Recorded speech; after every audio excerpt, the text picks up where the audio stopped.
రాష్ట్ర ఉప ముఖ్యమంత్రి శ్రీ పవన్ కళ్యాణ్ గారు 8, 9 తేదీల్లో తిరుపతి జిల్లా పర్యటన నిమిత్తం వచ్చేస్తున్నారు. ఆయన పర్యటనలో ప్రథమంగా ఉండాల్సింది కేవీపురం కళత్తూరు గ్రామాన్ని సందర్శించడం.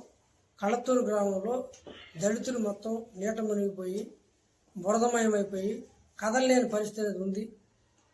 పిల్లల పుస్తకాల కానించి వాళ్ళకి జీవనాధారంగా ఉన్న గేదెలు ఆవులు మొత్తం కొట్టుకుని పోయాయి. వాళ్ళ వస్తువులు ఇళ్లలో ఉన్న ఏ ఒక్క వస్తువు మిగిలిన పరిస్థితి. బియ్యము, ఆహార పదార్థాలు, బట్టలు ఒకటని కాదు సర్వస్వం కోల్పోయి వాళ్ళు నీడ నిలవలేకుండా ఈరోజు అనాథలుగా మారిపోయిన పరిస్థితి.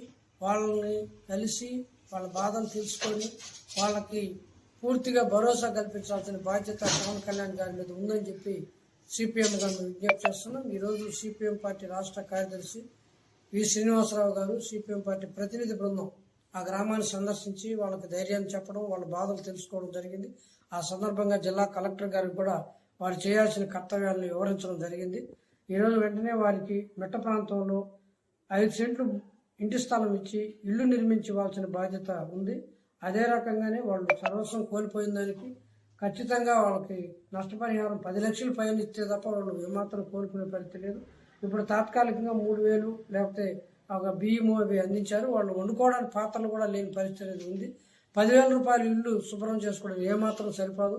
ఇంట్లో ఉన్న వస్తువులన్నీ పోయాయి కాబట్టి వీటన్నిటిని కాంపెన్సేట్ చేయడానికి ఫారెస్ట్కి వాళ్ళకున్న వివాదాన్ని పరిష్కరించడానికి పవన్ కళ్యాణ్ గారు ఆ యొక్క గ్రామాన్ని సందర్శించడం సముచితంగా ఉంటుందని సిపిఎం పార్టీ కోరుతుంది. వెంటనే పవన్ కళ్యాణ్ గారు నిర్ణయం తీసుకుని ఆ గ్రామాన్ని సందర్శించాలని సిపిఎం పార్టీ ఆయన విజ్ఞప్తి చేస్తాము.